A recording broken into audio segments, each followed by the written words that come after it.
അസ്സലാമു അലൈക്കും വറഹ്മത്തുള്ളാഹി വബറകാതുഹു. അൽഹംദുലില്ലാഹ് വസ്സലാത്തു വസ്സലാമു അലാ റസൂലില്ലാഹി വഅലാ ആലിഹി വസഹ്ബിഹി അജ്മഈൻ. അമ്മാ ബഅദ്.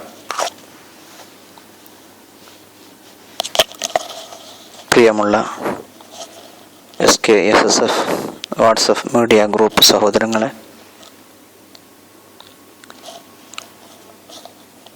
നമ്മുടെ തംബീഹ് പ്രോഗ്രാമിൻ്റെ നിസ്കാരത്തിലെ അത്തഹിയാത്ത് എന്ന വിഷയത്തിൻ്റെ 4ാം ഭാഗമാണ്. അല്ലാഹു സുബ്ഹാനഹു വ തആല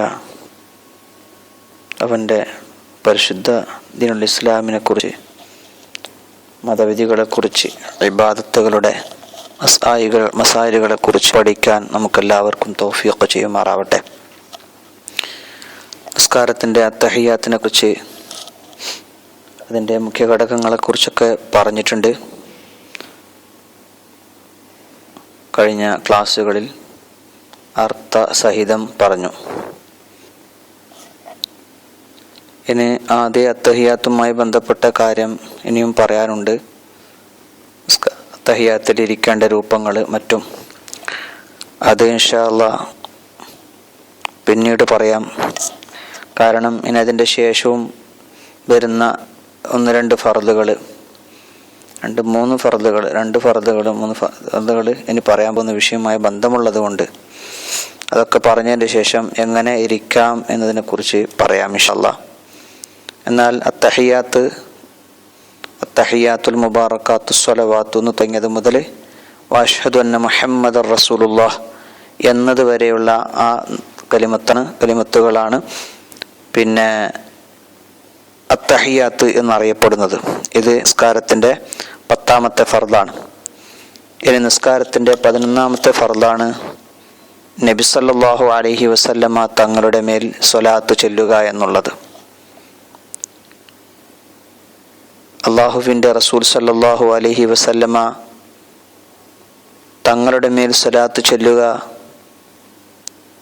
അത് നിസ്കാരത്തിൻ്റെ ഫർളാണ്.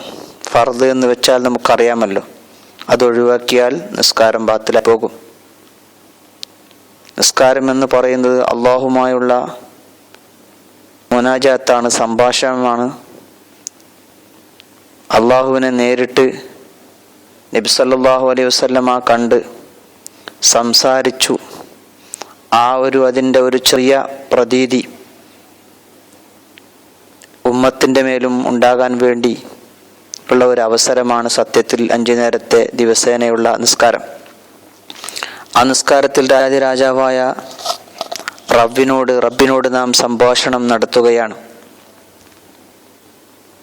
അവിടെ വെച്ച് അള്ളാഹുവും അടിമയും യാതൊരു മറയുമില്ലാതെ പരസ്പരം സംഭാഷണം നടത്തുന്ന ഒരു വലിയ ഒരു ഇബാദത്താണ് നിസ്കാരം. അവിടെ വെച്ച് പോലും അള്ളാഹുവിനോടൊപ്പം നബി സല്ലല്ലാഹു അലൈഹി വസല്ലമ തങ്ങളെ നിർബന്ധമായും ഓർമ്മിക്കാൻ അല്ലാഹു സുബ്ഹാനഹു വ തആല കൽപ്പിച്ചിരിക്കുകയാണ്. അതുകൊണ്ട് തന്നെ ആ ഒരൊറ്റ ഒരു കാര്യം കൊണ്ട് തന്നെ നമുക്ക് മനസ്സിലാക്കാം സ്വലാത്തിന് എത്രമാത്രം ശ്രേഷ്ഠതയുണ്ട്, പവിത്രതയുണ്ട് എന്ന്. പരിശുദ്ധ ഖുർആനിൽ പറഞ്ഞതാണല്ലോ, ഇന്നല്ലാഹ വമലായികതഹു യുസല്ലൂന അലൻ നബിയ്യി യാ അയ്യുഹല്ലദീന ആമനൂ സ്വല്ലു അലൈഹി വസല്ലിമു തസ്ലീമാ. അല്ലാഹു മലക്കുകളും നബി സല്ലല്ലാഹു അലൈഹി വസല്ലം നബിയുടെ മേൽ സ്വലാത്ത് ചൊല്ലുന്നുണ്ട് സല്ലല്ലാഹു അലൈഹി വസല്ലം. അതുകൊണ്ട് നിങ്ങൾ സ്വലാത്തും സലാമും ചൊല്ലുക എന്ന് അള്ളാഹുവിൻ്റെ ആ കൽപ്പനകളെ കുറിച്ച് ആ ആയത്തിൻ്റെ അടിസ്ഥാനത്തിലാണ് നിസ്കാരത്തിൽ നബിയുടെ മേലുള്ള സ്വലാത്ത് നിർബന്ധമാണ് എന്ന് പറയുന്നത്. അതാണ് ഇമാമുകൾ അത് ഉജൂബിൻ്റെ മേലുള്ള തെളിവായി ഈ ആയത്തിനെ എടുത്തിരിക്കുന്നത്.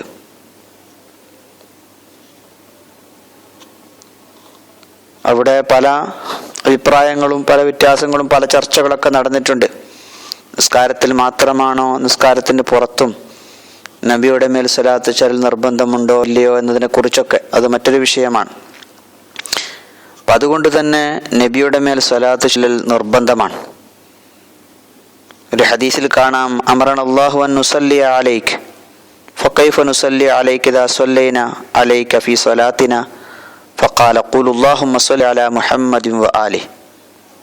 അല്ലാഹു തആല കൽപ്പിച്ചു, അൻ നുസല്ലി അലൈക, അങ്ങയുടെ മേൽ ഞങ്ങൾ സ്വലാത്ത് ചൊല്ലലിനെ. സഹാബികൾ പറയുകയാണ്, ഫകൈഫ നുസല്ലി അലൈക, എങ്ങനെയാണ് നബിയെ അങ്ങയുടെ മേൽ സ്വലാത്ത് ചൊല്ലുന്നത്? ഇദാ സല്ലൈന അലൈക ഫീ സ്വലാത്തിന, ഞങ്ങളുടെ നിസ്കാരത്തിൽ അങ്ങയുടെ മേൽ സ്വലാത്ത് ചൊല്ലുന്ന നേരത്ത് ഏത് രൂപത്തിലാണ്, എങ്ങനെയാണ് സ്വലാത്ത് ചൊല്ലേണ്ടത് എന്ന ചോദ്യത്തിന് അള്ളാഹുവിൻ്റെ റസൂൽ സല്ലല്ലാഹു അലൈഹി വസല്ലം പറഞ്ഞു, ഖുൽ അല്ലാഹുമ്മ സ്വല്ലി അലാ മുഹമ്മദിൻ വ ആലി.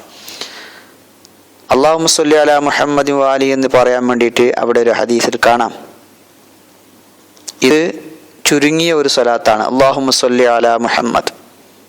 അപ്പോൾ ഈ ഒരു ചുരുങ്ങിയ സ്വലാത്തെങ്കിലും നബി സല്ലല്ലാഹു അലൈഹി വസല്ലമ തങ്ങളുടെ മേൽ ചൊല്ലൽ നിർബന്ധമാണ്. അതൊഴിവാക്കിയാൽ നിസ്കാരം തന്നെ ബാത്തിലായി പോകും. അഖല്ലു സ്വലാത്താണ് അല്ലാഹുമ്മ സ്വല്ലി അലാ മുഹമ്മദ് എന്നുള്ളത്. ഇനി ലഫ്ളിൽ മാറ്റം വരുത്താവുന്നതാണ്. സ്വല്ലല്ലാഹു അലാ മുഹമ്മദ് എന്ന് പറയാം, സ്വല്ലല്ലാഹു അലാ റസൂലി എന്ന് പറയാം, സ്വല്ലല്ലാഹു അല നബി എന്നൊക്കെ പറയാം. പക്ഷേ സ്വല്ലല്ലാഹു അലാ അഹ്മദ് എന്ന് പറയാൻ പാടില്ല. അത് അങ്ങനെയുള്ളൊരു വാരിദില്ല. അതുകൊണ്ട് അങ്ങനെ പറയാൻ പറ്റില്ല. ഇങ്ങനെ ചുരുക്കി പറഞ്ഞാൽ നബി സല്ലല്ലാഹു അലൈഹി വസല്ലമ തങ്ങളുടെ മേൽ 5 നേരമല്ല, ഏത് നിസ്കാരമാണെങ്കിലും നിസ്കാരത്തിൽ സ്വലാത്ത് ചൊല്ലിയിരിക്കൽ നിർബന്ധമാണ്. അതില്ലെങ്കിൽ നിസ്കാരം തന്നെ സ്വഹീഹല്ല. അപ്പം ഞാൻ പറഞ്ഞു വരുന്നത് സ്വലാത്തിനെ കുറിച്ച്. ഈ സ്വലാത്ത് ചൊല്ലുമ്പോൾ ഇവിടെയും അത്തഹിയ്യത്തിൽ പറഞ്ഞ ഷർത്തുകൾ ബാധകമാണെന്ന് കിതാബുകളിൽ കാണാൻ കഴിയും. അതായത് കലിമത്തുകളെ സൂക്ഷിക്കുക, അതിൻ്റെ ഹർഫുകളെ തെറ്റിക്കാണ്ട് ശരിക്കും ഓതുക, ഷദ്ദുകൾ, അതുപോലെ തന്നെ ശരീരത്തിൽ കേൾപ്പിക്കുന്ന വിഷയം, അതുപോലെ തന്നെ അറബിയിലായിരിക്കുക തുടങ്ങിയ കാര്യങ്ങളൊക്കെ ഈ സ്വലാത്തിലും ശ്രദ്ധിക്കണം. അല്ലാഹുമ്മ സ്വല്ലി അലാ മുഹമ്മദ്, സ്വല്ലി അലാ മുഹമ്മദ്, പലരും പല തെറ്റ് പറയുന്നത് കാണാം. അല്ലാഹുമ്മ സ്വല്ലി അലാ മുഹമ്മദ്, സ്വല്ലി അലാ എന്ന് പറഞ്ഞാൽ സ്വല്ലിയ ലാ, അവിടെ ഒരു ഐന് വിട്ടുപോയി. സ്വല്ലി എന്നുള്ളത് വേറെ പദം, അലാ എന്നുള്ളത് വേറെ പദം, മുഹമ്മദ് എന്നുള്ളത് പിന്നൊരു പദം.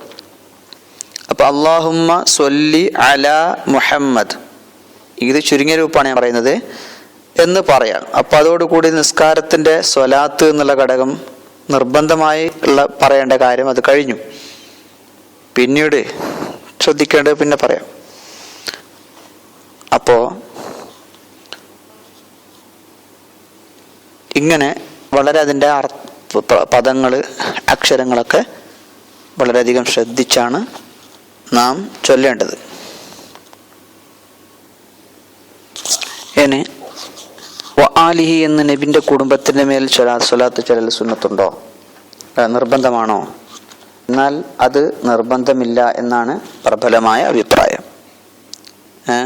പക്ഷേ അത് നിർബന്ധമാണ്, അവസാനത്തെ അത്തഹിയ്യാത്തിൽ നിർബന്ധമാണ് എന്നും അഭിപ്രായമുണ്ട്. ഇത് ഞാൻ പറയുന്നത് അവസാനത്തെ അത്തഹിയ്യാത്തിന്റെ ശേഷമുള്ള സ്വലാത്തിനെ കുറിച്ചാണ് കേട്ടോ, ആദ്യത്തെ അത്തഹിയ്യാത്തല്ല ആണ്. അപ്പൊ ആദ്യത്തെ അത്തഹിയ്യാത്തിൽ അത് സുന്നത്തുണ്ടോ? ഇല്ല, സുന്നത്തില്ല. ഇത് നബിയുടെ മേൽ ശല്യത്തിന് ശേഷം ആലിഹി എന്ന് പറയൽ സുന്നത്ത് ഇല്ല. പിന്നെ അവിടെ ഒരു ചെറിയൊരു മസ്അല, ഇമാം ജമാഅത്ത് അനുസ്കരിക്കുമ്പോൾ ആദ്യത്തെ അത്തഹിയ്യാത്തിൽ, അവസാനത്തെ അല്ല, ആദ്യത്തെ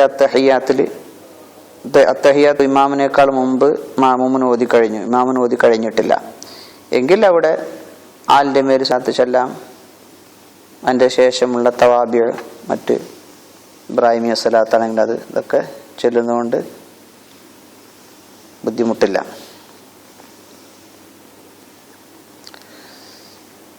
പിന്നെ ഇനി പരിപൂർണമായ സ്വലാത്ത് ഏതാണ്? പരിപൂർണമായ സ്വലാത്ത് ഞാൻ നേരത്തെ പറഞ്ഞത് അല്ലാഹുമ്മ സ്വല്ലി അലാ മുഹമ്മദ് എന്നുള്ള ചുരുങ്ങിയ രൂപത്തിൽ സ്വലാത്താണ്. പരിപൂർണമായ സ്വലാത്ത് ഏതാണ്? അത് നമുക്കറിയുന്ന അതേ സ്വലാത്താണ്, ഇബ്രാഹിമിയായ സ്വലാത്താണ് പരിപൂർണമായ സ്വലാത്ത്.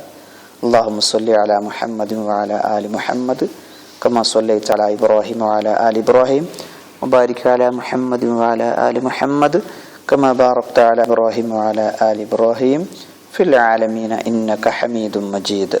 ഇതാണ് പരിപൂർണമായ സ്വലാത്ത്, തഹിയാത്തിന് ശേഷമുള്ള സ്വലാത്ത്, അവസാനത്തെ തഹിയാത്തിന് ശേഷമുള്ള സ്വലാത്തിൽ പരിപൂർണമായ സ്വലാത്ത്. ഇൻഷാ അല്ലാഹ് ഇതിൻ്റെ അർത്ഥങ്ങളൊക്കെ നമുക്ക് പിന്നീട് പറയാം. പിന്നെ അവിടെ അല്ലാഹുമ്മ സ്വല്ലി അലാ സയ്യിന എന്ന് ചേർക്കൽ മുഹമ്മദ് എന്നതിന് മുമ്പ് സല്ലല്ലാഹു അലൈഹി വസല്ലം, അത് ജാസ്തിയാക്കൽ കൊണ്ട് തെറ്റൊന്നുമില്ല, അത് ജാസ്തിയാക്കാവുന്നതാണ്. അല്ലാഹുമ്മ സ്വല്ലി അലാ സയ്യിദിന മുഹമ്മദ് എന്ന് പറയാം, അല്ലെങ്കിൽ അല്ലാഹുമ്മ സ്വല്ലി അലാ മുഹമ്മദ് എന്നും പറയാം. ഇങ്ങനെയൊക്കെ പറയാം. അപ്പം ഇതാണ് സ്വലാത്ത്. ഈ സ്വലാത്തിനെ കുറിച്ചുള്ളൊരു ചെറിയ വിവരണമാണ് ഞാൻ നൽകിയത്. ഇൻഷാ അല്ലാഹ് ഇനി അതിൻ്റെ ശേഷം എന്തെല്ലാം നാം ചെയ്യണമെന്നും അതുപോലെ തന്നെ അത്തഹിയാത്തിൽ ഇരിക്കേണ്ടത് എങ്ങനെയെന്നും ഇതിനെക്കുറിച്ചൊക്കെ ഇൻഷാ അല്ലാഹ് നമുക്ക് വിശദമായിട്ട് അടുത്ത ക്ലാസ്സിൽ ചർച്ച ചെയ്യാം. അല്ലാഹു സുബ്ഹാനഹു വ തആല തൗഫീഖ് ചെയ്യുമാറാവട്ടെ. അസ്സലാമു അലൈക്കും വറഹ്മത്തുള്ളാഹി വബറകാതുഹു. അൽഹംദുലില്ലാഹ് വസ്സലാത്തു വസ്സലാമു അലാ റസൂലില്ലാഹ് വഅലാ ആലിഹി വസഹ്ബിഹി അജ്മഈൻ.